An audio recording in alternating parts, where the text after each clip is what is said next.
Kanor! Halina't makinig sa mga kwentong di seryoso with me, Mrs. Babes!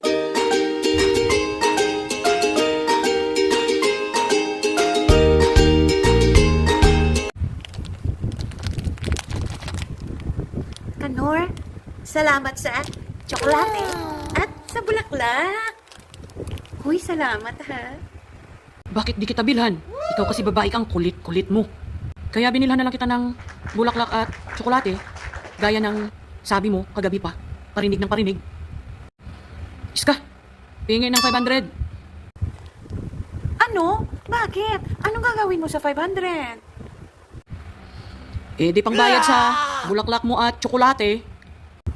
Ano? Di, ibig mong sabihin, para ako din lang naman yung bumili ng bulaklak at tsokolate ko para sa Valentine's Day? Eh lamang inuubos mo yung pera ko kagabi. Simot na simot. Kanor!